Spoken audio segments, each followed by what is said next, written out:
As a heart surgeon, I can tell you that the greatest threat to a senior's heart may not be cholesterol, a lack of exercise, or even genetics. It's often something far more insidious. It's a pill they take every single day, prescribed by a doctor, trusted without question. It's a silent erosion happening right under our noses, and it's a story I've seen play out far too many times. A story that looks a lot like my patient Mary's. Mary's garden was her sanctuary. It wasn't just a patch of land behind her house. It was her life's canvas, a place where she cultivated not just roses and tomatoes, but memories. She could tell you the story of every perennial, the hydrangeas from her wedding, the peonies from the year her son was born. Her hands, though etched with the lines of 74 years, moved with a practiced grace. Tending to her garden was tending to her soul. Until one Tuesday afternoon, when the sanctuary began to feel like a trap. A wave of dizziness washed over her, and a profound bone-deep fatigue settled in her limbs. It wasn't the pleasant tiredness after a day of fulfilling work. It was a heavy, leaden exhaustion. A quiet thief had slipped into her garden, and it was stealing her breath, her strength, her joy. It was the subtle, creeping intrusion of what everyone, including her first doctor, dismissed as just getting older. Mary had always been a force of nature, a Pennsylvania native who raised 2 children while working as a school librarian. She was defined by her boundless energy. She was the one who baked the legendary apple pies for every community. Bake Sale, the grandma who could spend hours on the floor building Lego castles, the friend who never missed her Wednesday morning walk with her neighbor, rain or shine. But now, that woman felt like a ghost. Her arthritis, a dull ache for years, had sharpened, so she took the ibuprofen her doctor recommended.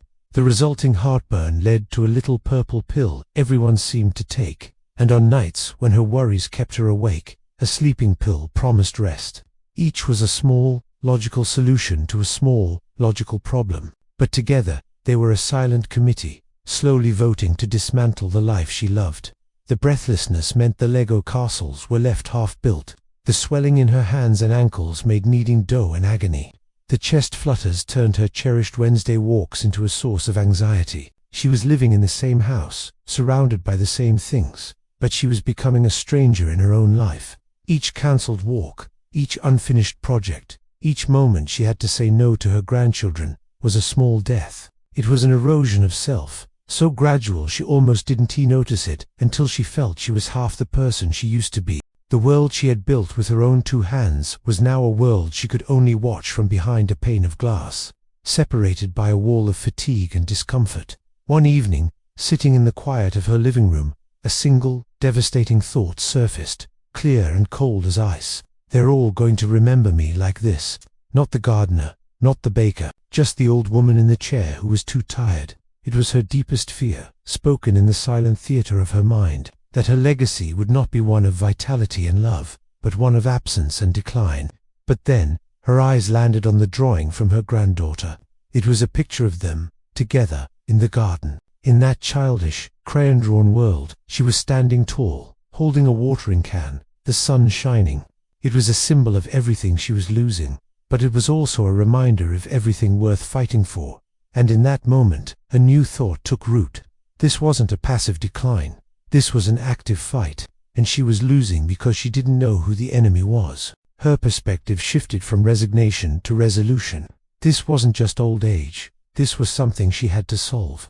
It started with a new doctor, one who didn't just write a prescription, but who listened. One who didn't look at her age, but at her whole life. He spread out every single pill bottle on his desk, the ibuprofen, the acid reflux pill, the sleeping aid. He saw them not as individual solutions, but as a combination, a chemical cocktail that was overloading her system. With his guidance, they began a careful process of They found alternatives for her pain, addressed the root causes of her reflux, and developed natural strategies for sleep. It wasn't a miracle cure overnight. It was a slow, deliberate reclaiming of her life. The day she planted a single new rosebush, her hands steady, her breath even, it felt like a greater victory than winning a marathon. She wasn't just planting a flower. She was replanting the roots of her own identity. Mary's story isn't an isolated case. I wish it were. It's a quiet epidemic of well-meaning medications creating a cascade of problems that are too easily blamed on the natural process of aging. Her journey back to health didn't begin with a new pill, but with new knowledge. With the awareness that some of the most common, most trusted medications can, over time, become a significant burden on the heart. You've been told your whole life to watch your diet, to stay active, to manage your stress, and that advice is absolutely vital. But what no one ever emphasizes enough is the need to be a detective when it comes to your own medicine cabinet. What if the very thing you're taking to solve one problem is silently creating a much larger one for your heart? Today, we are going to pull back the curtain on this exact issue. We will go through 7 classes of common medications that could be weakening your heart without you even realizing it. We'll start with a common household staple and build our way up. And I urge you, please stay with me until the very end. Because our final revelation, the ultimate paradox, involves a group of medications prescribed specifically to help the heart, and it is the one piece of information that could fundamentally change how you manage your health. This is not about fear, it's about empowerment. So let's become informed together. And just a quick important reminder, all the information shared today is for educational purposes. Everyone's health situation is unique, so please consult your doctor or healthcare provider before making any changes to your medication regimen. This knowledge is designed to help you have a more informed conversation with them. Our first cautionary note, decongestants. All right, let's start with something you can find in any pharmacy, any grocery store, any gas station. We're talking about common decongestants, the pills we reach for during allergy season or when a head cold strikes. Medications containing ingredients like pseudoephedrine or phenylephrine. You get that stuffy, blocked-up feeling, that sinus pressure that makes your whole head feel like it's in a vice. You take one of these pills, and within the hour you can breathe again. It feels like a minor miracle. The problem it solves is immediate and tangible. However, the way it performs that miracle is where the danger for seniors lies. To understand what's happening, let's use an analogy. Imagine your entire circulatory system, all your arteries and veins, is a complex network of garden hoses. Your stuffy nose is like a small clogged section of one of those hoses. A decongestant works by essentially sending a signal to squeeze all the hoses in the entire network. This narrows them, which raises the pressure system wide. That increased pressure is enough to force fluid out of the swollen tissues in your nose, clearing the blockage. And it works. But your heart is the pump for that entire system of hoses. By squeezing all of them, you're forcing that pump to work significantly harder to push blood through the newly narrowed pathways. If you're 35 with a healthy heart, you might just feel a little jittery. But if you're 65 or older, and perhaps already dealing with high blood pressure, your heart is already working near its capacity. This extra strain is not trivial. Therefore, taking a decongestant can cause a sudden spike in blood pressure, trigger palpitations, or put you at risk for more serious cardiac events. What felt harmless in your 40s is now a major heart risk. So the next time you feel that congestion coming on, talk to your pharmacist or doctor about heart-safe alternatives like saline sprays or humidifiers, a hidden danger in your medicine cabinet, NSAIDs. Next, let's talk about a pill that is likely in 9 out of 10 medicine cabinets in America, non-steroidal anti-inflammatory drugs, or NSAIDs. This includes ibuprofen and naproxen. They are the go-to solution for so many of the aches and pains that come with a life well lived. Arthritis, a sore back, joint pain. They are incredibly effective at what they do.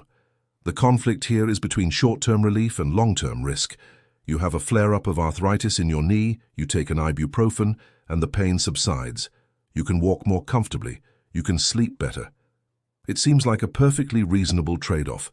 We take them because they give us back our function and our quality of life, moment by moment. Yet, behind the scenes, these medications can be setting a trap for your cardiovascular system, especially with chronic use. Let's use an analogy here.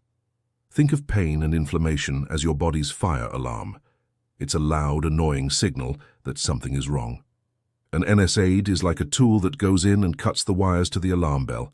The blessed silence you experience is the pain relief. But cutting the wires to the alarm doesn't put out the fire. In fact, NSAIDs can cause the body to retain sodium and water, which is like pouring fuel on a smoldering fire. This fluid retention directly increases your blood volume. Therefore, your heart has to pump a larger amount of fluid through the same system of vessels day in and day out.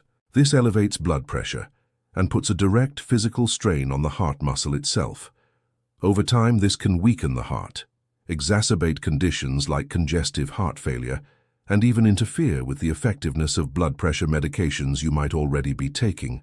Many leading nutritionists and geriatric specialists agree that for chronic pain, exploring alternatives should be a priority. This doesn't mean you can never take an ibuprofen again, but it does mean that relying on it daily without a doctor's oversight is a gamble with your heart health. An outdated risk, still in circulation, tricyclic antidepressants. Now we move into the realm of prescription medications, and a class that, while older, is still prescribed for depression, nerve pain, or even migraines. These are the tricyclic antidepressants, with names like amitriptyline or nortriptyline. For someone struggling with chronic pain or a persistent low mood, these medications can feel like a lifeline. The problem they solve is profound, touching on mental and emotional well-being. When they work, they can bring color back to a world that has turned gray. The issue, however, is that these drugs were designed decades ago, before we had a full understanding of their side effects, particularly on the aging heart. Think of your heart's electrical system as the sophisticated wiring in a grand old house. It's a complex network that ensures every beat is perfectly timed, strong, and regular. Tricyclic antidepressants, to put it bluntly, are like old, faulty wiring. They can still deliver power, but they are unstable. They can cause the lights to flicker. That's what you might feel as heart palpitations or an irregular heartbeat. They can cause dangerous power surges, which manifest as sudden changes in blood pressure, leading to dizziness and an increased risk of falls, a major concern for seniors. Consequently, for an older adult who may already have SUMS-worn insulation or frayed wires in their cardiac electrical system, introducing this outdated medication is particularly hazardous. It can interfere with the delicate signals that control your heartbeat, potentially leading to a dangerous condition called heart block. Health experts often highlight that we now have a whole new generation of antidepressants, the SSRIs, which are like modern, grounded and insulated wiring. They are far safer for the heart. If you are still on a tricyclic antidepressant, it is a crucial conversation to have with your doctor. You deserve a solution that supports your mood without putting your heart at risk. The deceptive promise of a good night's sleep. Sleeping pills. There are few things more frustrating than staring at the ceiling at 3 a.m. A good night's sleep can feel like the holy grail, and for millions of seniors who struggle with insomnia, sedative hypnotic medications like zolpidem or older benzodiazepines seem to offer a direct path to it. The promise is simple: take this pill and you will sleep. And for many it does induce a state of unconsciousness. But there is a vast difference between medically induced sedation and true restorative sleep. And this is where the danger to your heart emerges. Imagine your body as a major city, and sleep is the time when the overnight crews come out to do all the essential maintenance: road repair, cleaning, restocking. A natural night's sleep is a well-organized, efficient process. A sleeping pill, on the other hand, is like triggering a citywide power down. It doesn't just quiet the noisy traffic in your brain, it dims the power to the entire grid. This includes the emergency services, your respiratory drive, and your heart's ability to respond to stress. During sleep, especially for seniors, you can have moments where your breathing becomes shallow or even stops for a few seconds. This is called sleep apnea. In a normal state, your body's emergency services kick in, your heart rate adjusts, and your brain signals you to breathe properly. Yet, under the influence of a sedative, that response system is sluggish. The power is dimmed. Your body doesn't respond as quickly to the drop in oxygen. This puts immense strain on your heart, forcing it to pump harder in a low-oxygen environment. As a result, long-term use of these pills can lead to dangerous heart rhythm disturbances and exacerbate heart failure. The promise of rest is deceptive, because it's a rest that can actually be putting your heart through one of its most stressful, dangerous periods. This is another key secret for senior health. Prioritizing sleep hygiene over sleeping pills is a direct investment in your heart's longevity. The blood sugar solution with a heartbreaking side effect: certain diabetes medications. For anyone managing type 2 diabetes, controlling blood sugar is the primary goal. It's a constant battle, and medications are a key weapon in the arsenal. There's a specific class of drugs called thiazolidinediones, or TZDs, with names like pioglitazone. They do a very effective job at lowering blood sugar. The conflict arises because the mechanism they use to control sugar can have a devastating side effect on the heart, particularly in seniors who often have both diabetes and a degree of heart disease. The pill is doing its job, your A1C numbers look better, so everything seems to be going well. To understand the hidden risk, imagine your body is a large ship. High blood sugar is like having too much cargo on deck, making the ship unstable. This medication works to lower blood sugar, which is good, but the way it does it is by forcing a lot of that excess cargo, which in this analogy is fluid, to be stored down in the hull of the ship. The deck looks clear and stable, but you're taking on water below. This medication class is notorious for causing fluid retention. Therefore, your body begins to hold on to extra water. You might notice it as swelling in your legs and ankles. This isn't just a cosmetic issue. That extra fluid increases the total volume of blood in your system, and your heart is forced to pump that extra volume 24 hours a day. For an aging heart, this is like forcing a small bilge pump to clear the flooded hull of an ocean liner. It's an unsustainable amount of strain that can directly lead to or worsen congestive heart failure. What's particularly troubling is that the early symptoms, fatigue, shortness of breath, can be mistaken for diabetes symptoms or just aging. It's a dangerous mix. The consensus among many wellness professionals suggests that if you have diabetes and any history of heart issues, a serious discussion with your doctor about this specific class of medication is non-negotiable. The daily habit that could be starving your heart, proton pump inhibitors, PPIs. We now arrive at one of the most prescribed medications in the world, proton pump inhibitors, or PPIs. Omeprazole, pantoprazole. Millions of people take these every single day for acid reflux and heartburn, often for years on end, believing them to be as safe as vitamins. They are incredibly effective at stopping heartburn. They shut down the acid pumps in your stomach, and the burning pain that plagues you disappears. The relief is so complete that it's easy to believe the problem is solved. But you're not solving the problem. You're just silencing the alarm, and in the process you may be creating a much deeper, more silent problem for your heart. Here is the analogy. Think of your stomach acid as a very strict but essential security guard at the main gate of a castle. The guard's job is to break down invaders, bad bacteria, and to properly check the credentials of all deliveries, nutrients, to make sure they can be absorbed and used by the castle residents. A PPI is like firing that security guard. The immediate benefit is that the loud, annoying alarm he kept setting off, heartburn, is now silent. However, now there's no one at the gate. This has two dangerous consequences. First, crucial deliveries are no longer being properly processed.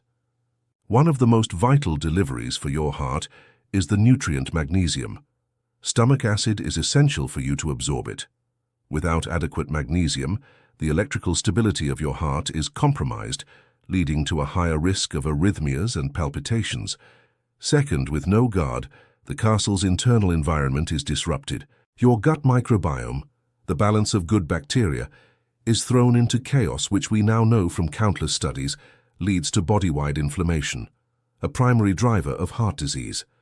So this daily habit, this simple little pill for heartburn, could be slowly starving your heart of a key nutrient while fueling the slow burn of inflammation. A report from the National Institute on Aging has highlighted these long-term risks, urging for reassessment of chronic PPI use. The ultimate paradox, when your heart pill turns against you. And that brings us to our final and most critical revelation. This is the one I saved for last because it represents the ultimate paradox in medication management for seniors. We are talking about a class of drugs prescribed specifically to treat heart conditions, calcium channel blockers. These medications are workhorses in cardiology. They are given for high blood pressure, chest pain, and irregular heartbeats. And they can be very effective. But certain types, especially older ones like verapamil and diltiazem, carry a significant and often overlooked risk for seniors. The core of the issue is this: they work by relaxing blood vessels and, crucially, by slowing down the heart rate. For a younger person, this can be exactly what's needed. Now for our final and most important analogy. So imagine your heart's rhythm is a finely tuned orchestra. A healthy heart is an orchestra playing a powerful symphony at a brisk, steady tempo.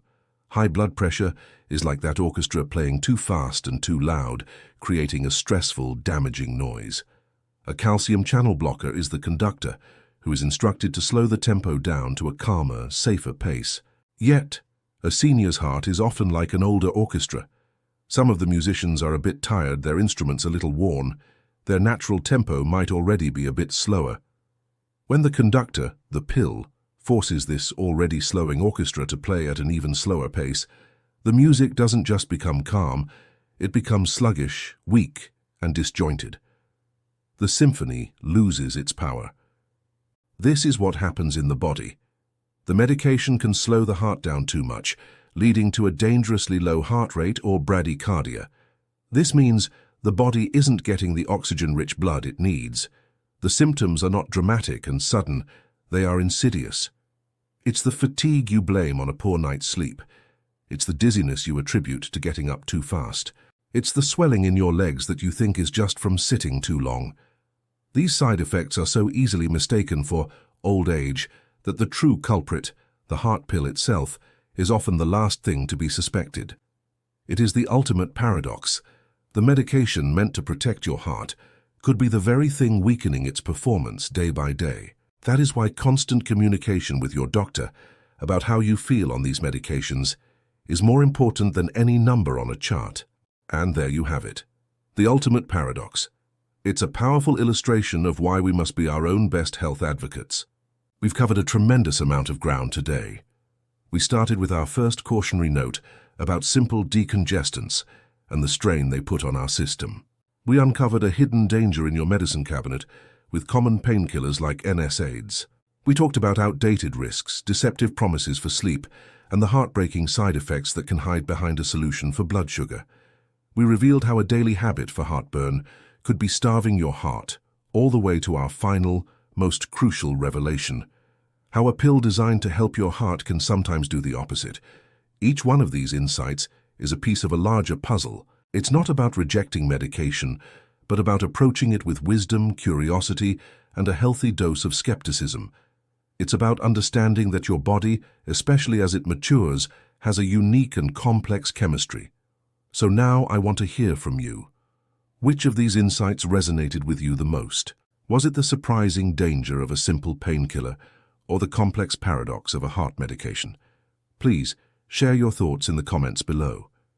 Your story and your insights could be the very thing someone else needs to read today. If you found this journey through your medicine cabinet valuable, please give this video a thumbs up. It truly does help other people find this community. And if you haven't already, please subscribe and click that notification bell. Our mission here is to provide life-saving, empowering advice specifically for those of us navigating our best years. Thank you for trusting me with your time today. Stay informed, stay curious, and never be afraid to ask your doctor the hard questions. Your heart is far too important to ignore. Until next time, take care and stay heart strong.